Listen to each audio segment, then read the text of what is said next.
The youth league coach told my parents, "Don't waste your money on soccer for her. Girls don't make it pro," my mom cried. My dad was furious, but I kept playing. At 28, I scored the winning goal in the World Cup final. At 30, I became national team captain. That coach? He sent me a letter apologizing. I never opened it. But let me start from the beginning. My name is Harper Davis, and I'm 32 years old. I grew up in Ashland, a small town in southern Oregon. Population, 12,000. The kind of place where everyone knows everyone, where Friday night high school football games are the biggest event of the week, and where dreams of professional sports feel impossible. My dad, Michael Davis, was a firefighter. My mom, Sarah, was a nurse at the local hospital. We lived in a modest 3-bedroom house with a big backyard. I had one younger brother, Tyler, who was 5 years younger than me. I was 8 years old when I fell in love with soccer. Tyler had just started playing in the local youth league.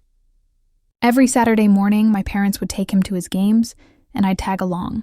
I'd sit on the sidelines, watching the boys run up and down the field, chasing the ball, scoring goals, celebrating with their teammates.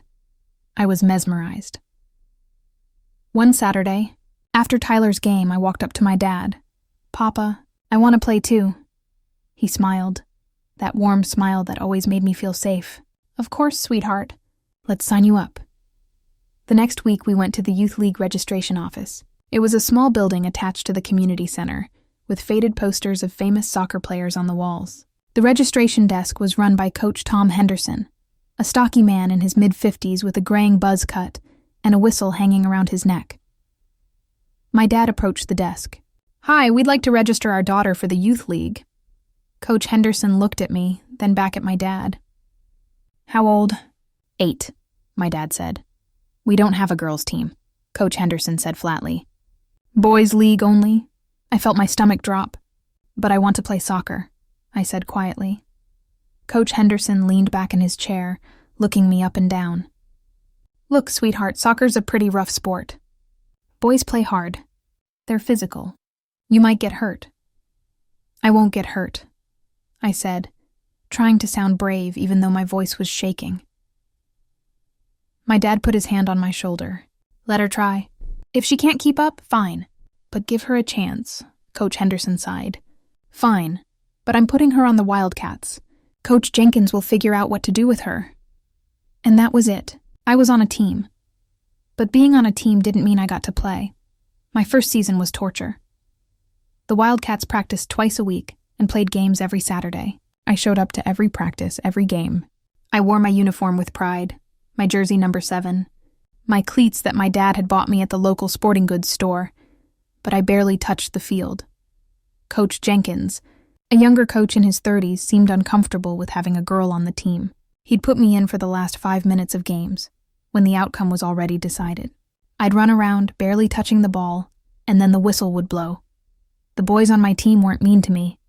They just ignored me. I was invisible. After practice one day, I stayed late, practicing on my own. I'd set up cones in my backyard, trying to dribble through them like I'd seen the boys do. My dad would come out and play goalkeeper for me, letting me take shots. "You're getting better, Harper," he'd say, even when I missed. At the end of the season, my parents scheduled a meeting with Coach Henderson. They wanted to talk about next season, about getting me more playing time. I remember sitting in that small office, the fluorescent lights humming overhead. Coach Henderson sat behind his desk, arms crossed. My dad spoke first. "Harper loves soccer. She works hard. We'd like to see her get more opportunities to play next season." Coach Henderson leaned forward. "Mr. and Mrs. Davis, I'm going to be honest with you. Don't waste your money on soccer for her. Girls don't make it pro. This is just a phase. She'll play for a few years, lose interest, and move on. Save your money for something more practical." My mom's eyes filled with tears. My dad's jaw clenched. "You don't get to decide what my daughter can or can't do," Coach Henderson shrugged. "I'm just being realistic. I've coached for 20 years. I've seen hundreds of kids come through this program. The boys who are talented, you can see it right away. Harper? She's trying hard, I'll give her that. But she doesn't have what it takes." That night, I cried in my room. I heard my parents arguing downstairs. My mom was upset. My dad was angry. But I made a decision that night, lying in my bed, staring at the glow-in-the-dark stars on my ceiling. I would prove them all wrong. I quit the boys' league. My parents found a girls' soccer team 45 minutes away in Medford. It was a club team, which meant it cost more money and required more commitment, but they didn't hesitate. Every Tuesday and Thursday after school, my dad would drive me to practice, even after working a 24-hour shift at the fire station. Every Saturday, we'd make the drive for games. The first practice with the Medford Lightning changed everything. The coach was a woman named Jennifer Martinez, a former college player with short dark hair and an intensity that commanded respect. She watched me play for about 10 minutes, then pulled me aside. "You've got fire in you, kid. I can see it. But fire alone won't make you great. I'm going to teach you discipline. I'm going to teach you technique. Are you willing to work?" "Yes," I said without hesitation. "Good. Because I don't accept anything less than your best." The team was full of talented girls. The best player was Emma Wilson, a girl my age with blonde hair and incredible ball control. She came from a wealthy family, had private coaching, expensive gear. She was everything I wasn't, but we became best friends. Emma was technically perfect. I was scrappy and relentless. We complemented each other perfectly. She taught me finesse. I taught her aggression. I started training obsessively. I'd wake up at 5:30 in the morning to run before school. After school, I'd do homework, then head to practice. At night, I'd be in the backyard with a ball, doing drills by the light of the porch. My mom would come out around 9. "Harper, it's time to come inside." "Just 10 more minutes, Mom, please." She'd smile sadly and go back inside. She'd let me stay out until 10. By the time I was 13, I was the leading scorer on my team. We won the state championship. I was named Most Valuable Player. My dad was in the stands, crying tears of joy. At 14, I was invited to my first national team camp, under 15 women's national team. I didn't make the final roster, but I got a taste of what was possible, and I wanted more. When I started high school, Coach Martinez had moved to Ashland High School as the girls' soccer coach. It felt like fate. Freshman year, I made the varsity team. Starting forward, this was rare. Freshmen usually played junior varsity. My first game, I scored a hat trick, 3 goals. The local newspaper ran a story. Oregon's rising star. Sophomore year, I was named team captain at 15 years old, the youngest captain in school history. Junior year, we made it to the state finals. The championship game went into overtime, 2-2, then double overtime. With 30 seconds left, I got the ball at midfield. I could hear Coach Martinez screaming from the sideline. I could hear my dad's voice above the crowd. I dribbled past one defender, then another. I was at the top of the box. The goalkeeper was coming out. Time seemed to slow down. I took the shot, upper 90. Goal, we won. State champions. I fell to my knees on the field, overwhelmed. My teammates piled on top of me. I was crying, laughing, screaming.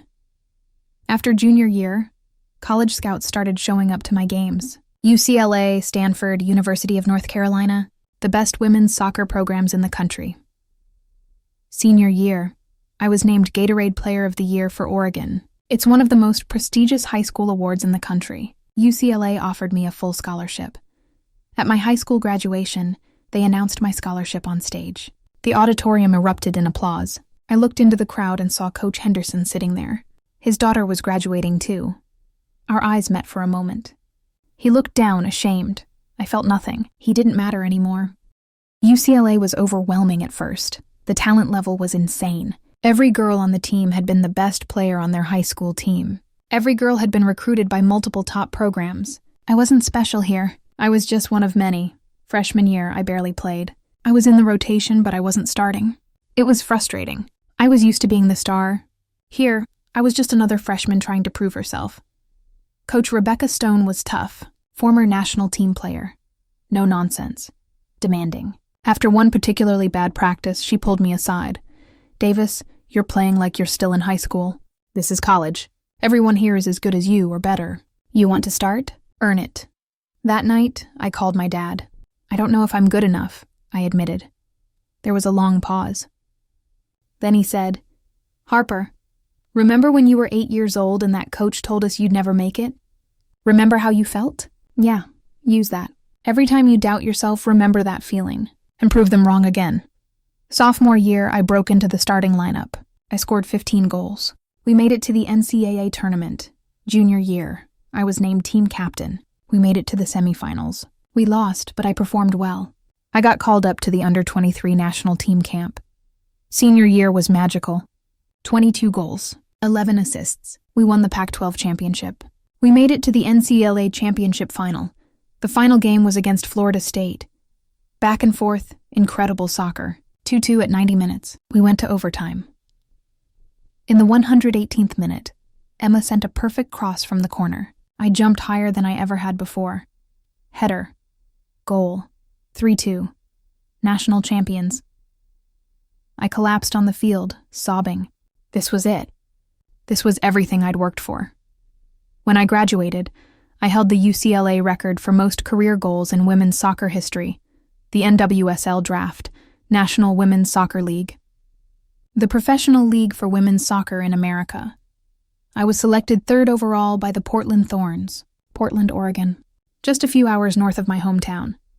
My first professional contract, $40,000 per year.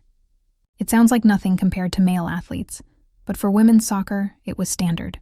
And for me, it was a dream. But the first season was brutal. Professional soccer is faster, stronger, more tactical than college. I struggled. For the first 10 games, I didn't score a single goal. I got benched. I was 23 years old, and I felt like a failure. One night, sitting alone in my apartment, I almost quit. I called my dad. "I don't think I'm cut out for this level," I said. "Harper, do you remember what Coach Henderson said? That you'd never make it pro?" "Yeah. Well, you're pro now. You made it. Now the question is, are you going to let a tough season define you? Or are you going to fight?" I wiped my tears. "I'm going to fight." I doubled my training. Gym sessions before practice. Film study at night, extra shooting drills. I became the hardest working player on the team.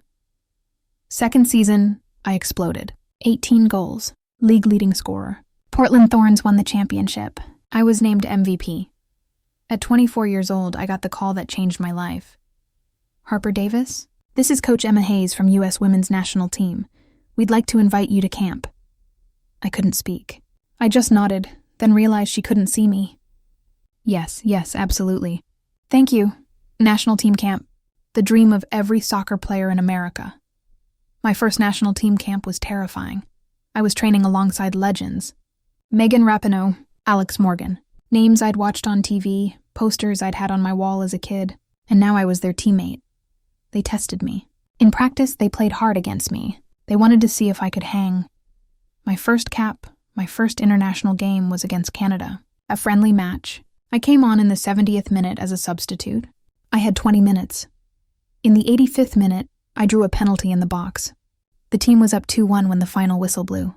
I'd earned my first cap. Number 47 on my jersey. Over the next year, I became a regular call-up.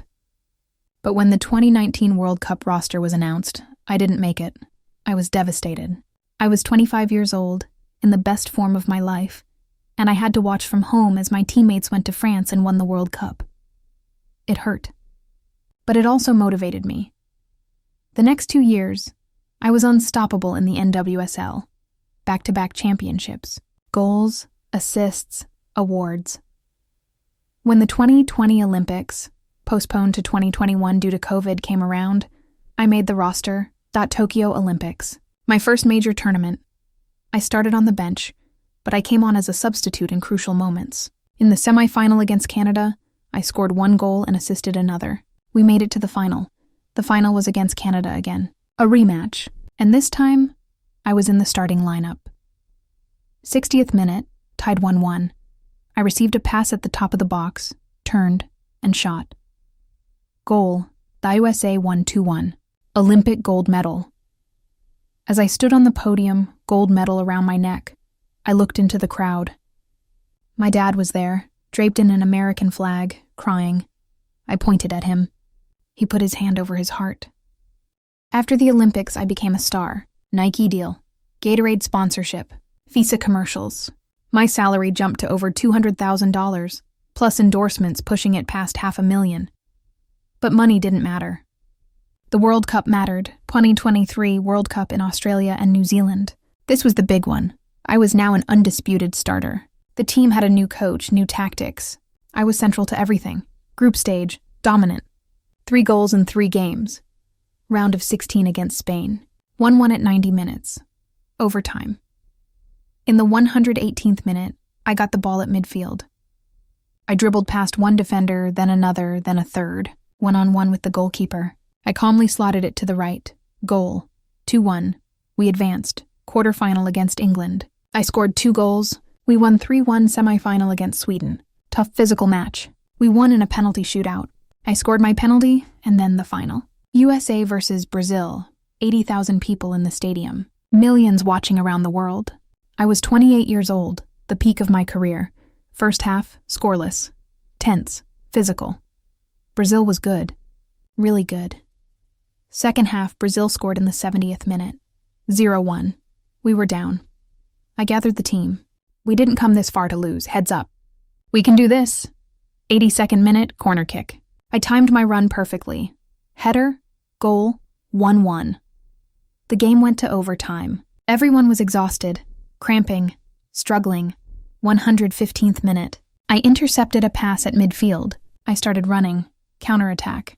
I passed to my winger, kept running, got a wall pass back, entered the box. A defender came at me. I cut left, created space, left-footed shot. Time slowed down. The ball left my foot.